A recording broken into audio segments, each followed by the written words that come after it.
Hello students, welcome to online classes. I hope you must have enjoyed the holidays and you must have completed your work properly. Today we are going to start your grammar topic, tenses. What is a tense? Any of the forms of a verb which may be used to show the time of an action and a state or an event can be called a tense. कोई भी verb की form जो कि ये दर्शाने के लिए use की जा सकती है कि किसी कार्य का टाइम क्या है, उसकी स्थिति क्या है और घटना, इवेंट मीन कोई भी घटना, उसे क्या कहा जा सकता है, टेंस कहा जा सकता है. In short, verb form that shows the time of action is called the tense. और शॉर्ट फॉर्म में हम क्या कह सकते हैं कि वर्ब फॉर्म जो कि किसी कार्य के समय को बताता है उसे टेंस कहते हैं. A verb is an important part of a sentence. एक सेंटेंस का मुख्य भाग क्या होता है? Verb. A verb is a word और ए ग्रुप ऑफ वर्ड्स. एक वर्ब शब्दों का समूह या फिर एक शब्द. दैट एक्सप्रेसेस एन एक्शन जो कि एक कार्य को दर्शाता है, क्रिया को दर्शाता है. एन इवेंट किसी घटना को दर्शाता है और स्टेट किसी स्थिति को दर्शाता है. सच एज एग्जिस्ट, जैसे कि यहाँ एग्जांपल दिए हैं. सच एज ईट खाना, सच एज हैपन इवेंट में मतलब घटना का होना, और सच एज एग्जिस्ट किसी चीज़ का एग्जिस्ट मतलब वहाँ पर मौजूद होना. There can be no sentence without a verb. बिना वर्ब के सेंटेंस नहीं हो सकता. An exclamatory sentence can stand without a verb. Exclamatory sentences होते हैं, इसमें अधिबोधक सेंटेंसेज होते हैं, बिना वर्ब के होते हैं. For example, fantastic, marvellous. Read the following sentences carefully. They play in the garden.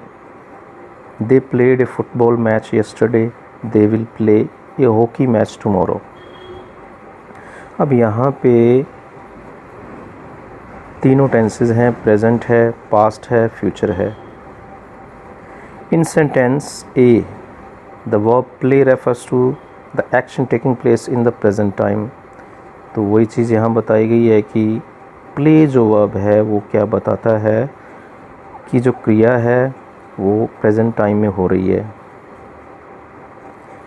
In sentence B, the verb played refers to the action that took place in the past. तो played जो है वो past tense के बारे में बताता है कि घटना जो है वो past tense में हुई है, action जो है वो past tense में हुआ है. While in sentence C, the verb will play refers to the action which is still to take place in the future, जो कि भविष्य में होगा, वो action जो भविष्य में होगा. The tense of a verb shows the time when an action takes place. Time बताता है टेंस जो है वर्ब का. क्रिया का काल वह समय बताता है जब कोई कार्य होता है. There are three tenses, as you know that there are three tenses: the present tense, the past tense, the future tense. In order to show at what stage the action is, each tense is subdivided into 4 heads. तो यहाँ पर ये बताने के लिए कि किस stage में कोई काम हो रहा है तो आगे उनको 4 भागों में बांटा गया है. Each tense has 4 parts. They are indefinite, continuous, perfect and perfect continuous, present, past, future. तो इंडेफिनिट यहाँ पे ये चार्ट है, you can check here. write, writes, am writing, is writing, are writing. Continues, perfect, has written, have written. Perfect continues, has been writing, have been writing. तो इसी तरीके से past में wrote, was writing, were writing, had written, had been writing. shall write, will write, future आ जाता है. okay.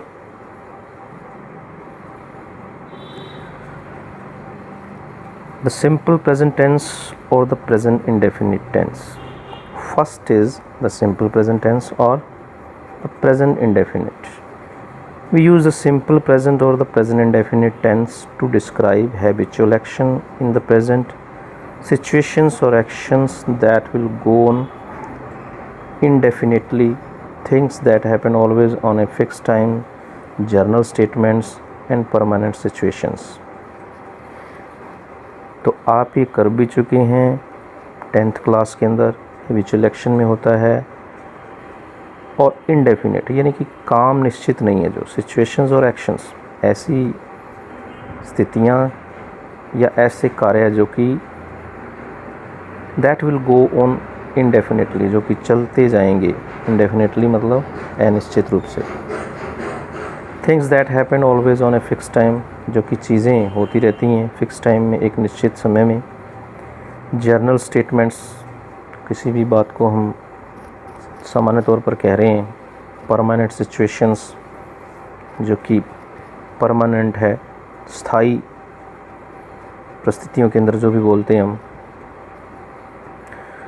Plants grow faster in rainy season than in winter, तो ये चीज़ होती है, प्लांट्स रेनी सीजन के अंदर होते ही हैं, बड़े तेज़ी से बढ़ते हैं।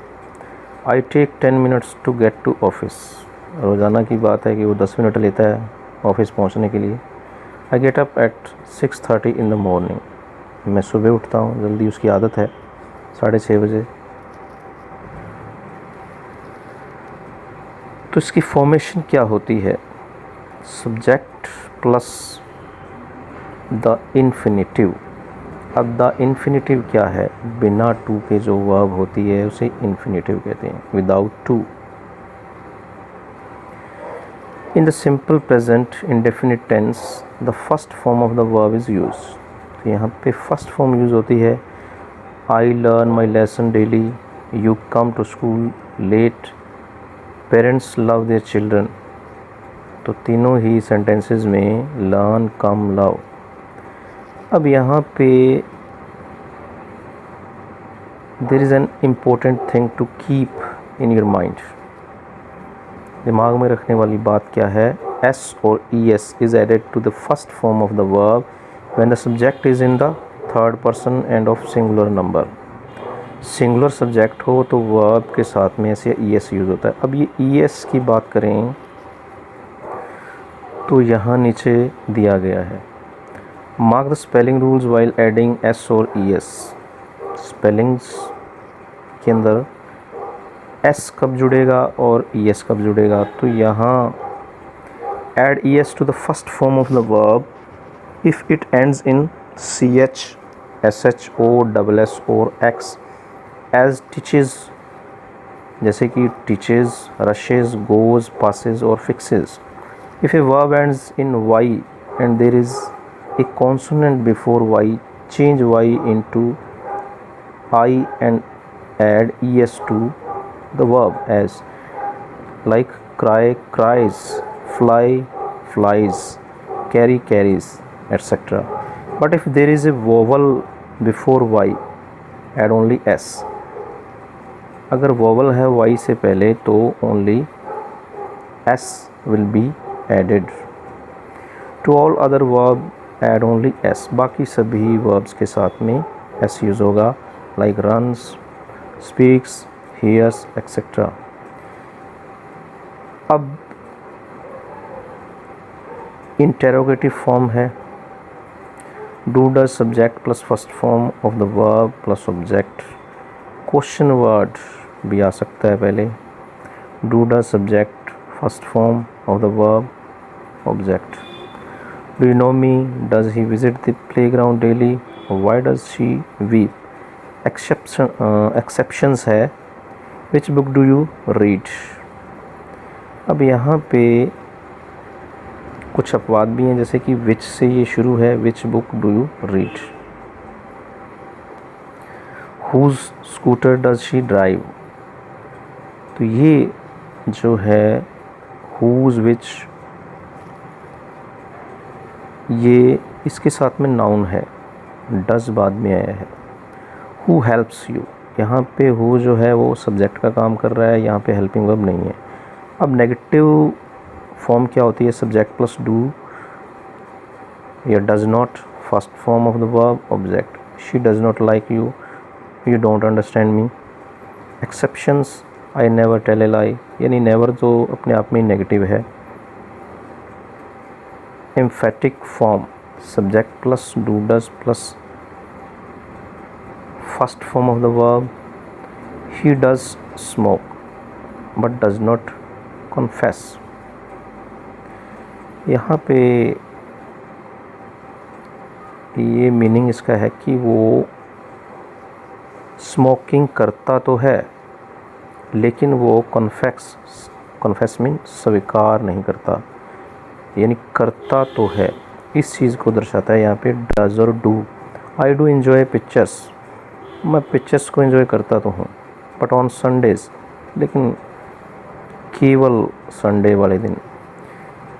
अब negative interrogative, do does not, subject first form of verb object question mark, don't you like this book, इस तरीके से भी हो सकता है। या फिर do does plus subject plus first form of verb object, जैसे ये इन्होंने डू नॉट डज नॉट पहले दिया हुआ है लेकिन हम सब्जेक्ट के बाद भी नोट लगा सकते हैं।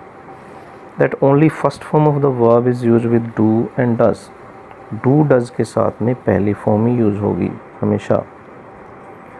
Okay students, the uses of present indefinite tense we will do tomorrow. Thanks and have a good